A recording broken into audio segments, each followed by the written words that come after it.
There we go. All right. That was fun. And I'm going to tell you, I got a whole new respect for guys with these full beards. I always pick on my wife and tell her, I'm not going to shave. I'm going to grow this full beard like all these guys do. Ain't going to happen.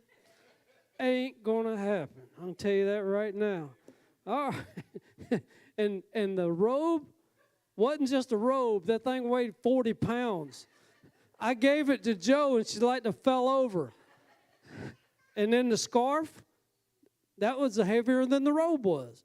So, yeah, it was pretty hot, but it was fun, and it was well worth it. Trust me, it was well worth it. And I want to extend a thanks out there for everybody that was involved with VBS, because it was awesome. It turned out very, very well, and we are so happy about it. And I'm going to tell you what, I'm exhausted. So most of y'all know that I drive a truck during the day, so my day starts at 2 a.m., and then I drive all day, and then I would come here, and I'd do VBS, and I left around 5 after 8, somewhere around there. I'd get into bed about 9 o'clock, but I'm so wound up from VBS, I couldn't go to sleep. So I got about 3.5 hours of sleep every night. It wasn't much. And Joe would stay to the end most nights, and I'd still be awake when she come in. So, yeah, so I'm exhausted, but it was worth it. And Stephanie already mentioned it, but I was going to say what made it so worth it was every day I would ask them, I'd say, what's your favorite part about VBS? What's your favorite part about VBS? And about half of them had the same answer, everything. And when all of them tell you everything, we're doing something right. God's working. He is working. All right. So, yeah, it was awesome, and we enjoyed it. And we're going to continue on just a little bit today about it. But first, I want to tell you all a little bit about my background and why me and Joe are so, my wife Joe, are so passionate about kids ministries. We have been in kids ministry / youth ministry since around 2005. Yeah, around 2005. And the kids pastor at New Hope Church in Abilene actually wanted me to help with Royal Rangers. So I helped the Royal Rangers for a while. And he said, hey, you want to help with kids' church? I said, sure, I'll help with kids' church. I helped one time. And then he gave me the lesson, and he said, here, you're going to run kids' church this week. And I was like, what? So anyway, but it went awesome. I mean, we did the games, we did the illustrations and everything. It come down to the end of it, and I had a prayer call. And the kids came up, and I prayed for them. And this is when I knew that kids ministry or children's ministry was what I was called to do, because the first young man that I laid hands on his head, and I don't know what he wanted prayer for. Kids asked for some of the craziest things for prayer. You just wouldn't believe it. But anyway, whatever it was, it didn't matter. And I started praying for him, and I felt the Spirit come through me into him, and I almost went to my knees right then. It just hit me just that hard, like knocked me out. And I knew from that moment that that's what I was called to do.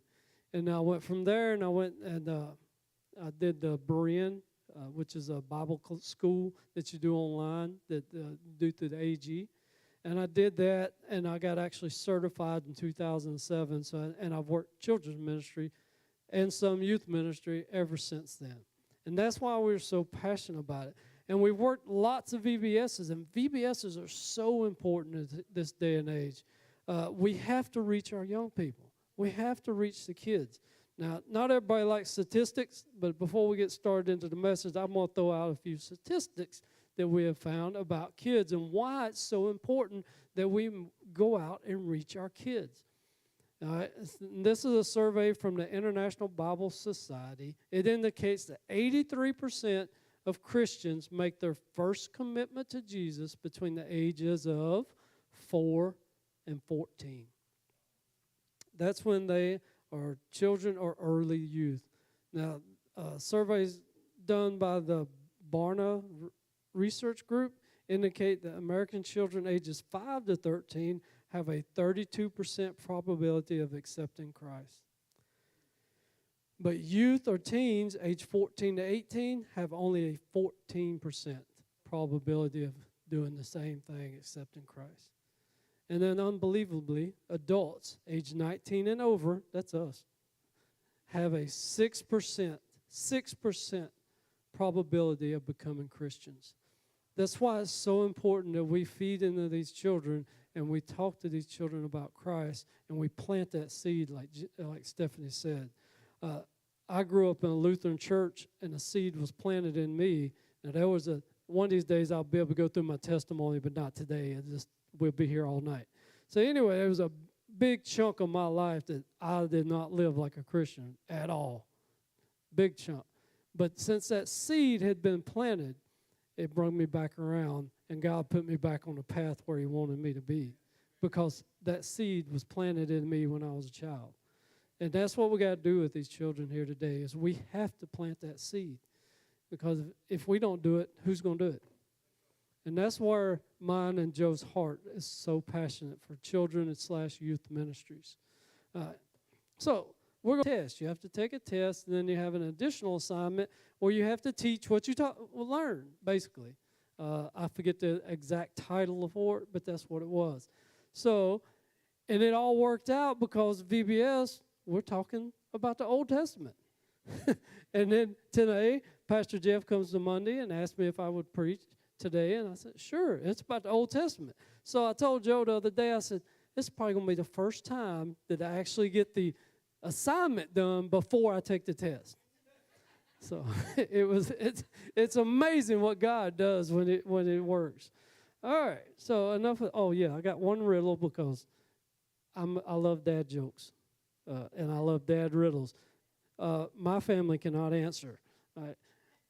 Most of y'all that know me know I'm not a big chocolate eater. I don't like chocolate. Right? I don't like chocolate cake, ice cream, all that stuff. So this is a crazy little riddle about chocolate. All right, so why are crackers better than chocolate?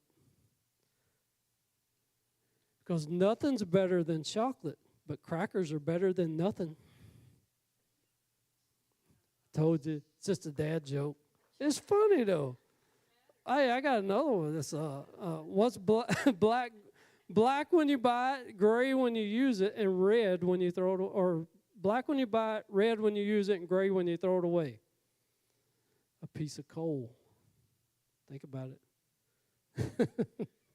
I love dad jokes. They're just fun. Right?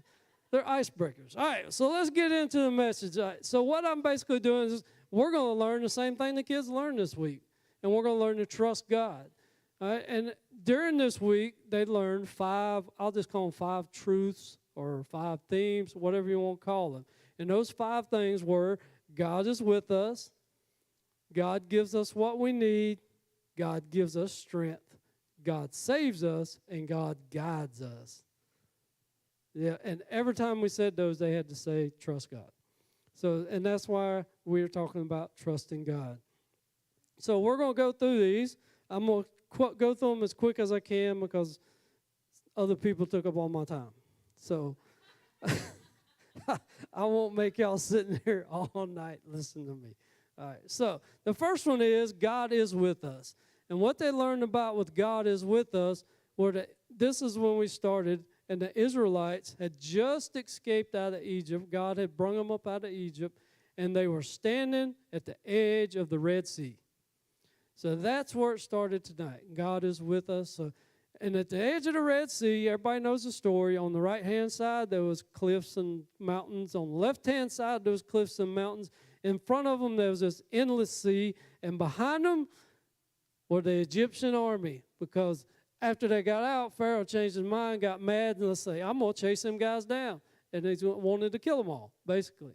So the Israelites are all standing, nowhere to go.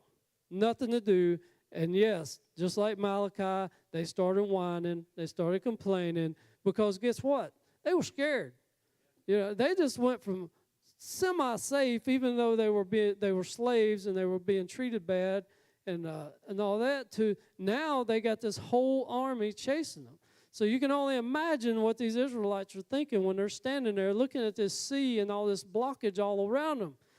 It'd be just like us. We'd be scared and not know what to do.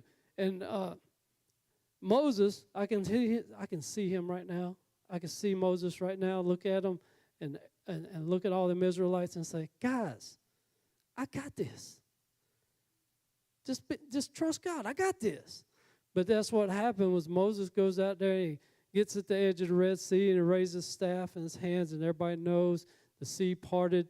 They came across on dry land, and then the Egyptian army decided they were going to come across after them. And when they got to the depths of the sea, which was the deepest part, God released the sea, and it came down on them, and it drowned all the Egyptian soldiers. So God was with them. We have to look at the Israelites and think about that also. It doesn't matter what we're doing in life, what we're going through in life, what goes on in our life. Doesn't matter. God is always with us, and we have to trust Him. And it's hard sometimes because we get in some serious situations and serious troubles, and it's hard to trust God. But just like Moses and the Israelites, we have to trust God, and God will take us right on through it because He's always with us, no matter where we're at. All right, that's point number one. Point number two, or truth number two, God gives us what we need. Now, this story started in Exodus 16. Oh, I forgot the verse on the other one. Anyway, we'll go back to the other one next one. We got a verse that they learned, and it was Exodus 3:12. They just learned the last half of it, but I'm going to read the whole thing if I can see it. There we go. So he said, I will certainly be with you, and this shall be a sign to you that I have sent you when you have brought the people out. And that of Egypt you shall serve God on this mountain. So that's God. He said He is, God sent them, or God answered, I will be with you, or I will send you. All right, so let's move right along to the next point. God gives us what we need. And again, this was a fun night. God gives us what we need. And this was started in the whole book or chapter 16 of Exodus. And this is when God provided the Israelites manna and quail to eat. They had only been in the wilderness. Your Father knows the things you have need of before you ask Him. All right, so now, does anywhere on there say your wants? A lot of people these days, they mistake that. They mistake that word need for wants. You may want a C8 Corvette, but God may say you only need a Hyundai. So you're going to get the Hyundai. He doesn't say He's going to give you a C8 Corvette. He's going to give you the Hyundai. So that's what we have to understand. It's our needs. You may want a filet mignon. He may give you a hamburger. That's your need. So we can't take that out of context and think that anything we ask for, He's going to give it to us. He's going to give you stuff for His riches and glory, but He's going to supply your needs, period. He will supply your needs. And that's what they learned last week by the quail and the manna. Back to the story, the Israelites were out in the wilderness. They were hungry. And Moses is like, okay, let me talk to God. He talks to God. God says, I got this. And he would send down manna in the mornings and then quail in the evenings. Now, the kicker was, they said, all right, when they go out and gather manna, they cannot get more than they need that day. So if they get more than they need that day, it's going to rot and worms are going to be in it. And believe it or not, several of them tried it, and yes, it had rotted and had worms in it, and they couldn't eat it. But there was one day that they could gather more than what they needed, and that was on the day before the Sabbath, because they could not gather on the Sabbath. They couldn't work on the Sabbath because that was part of their religion, and they had to keep the Sabbath holy as we should. So they could not gather anything on the Sabbath. So the day before, they could get enough for their family to last through the Sabbath. So that was the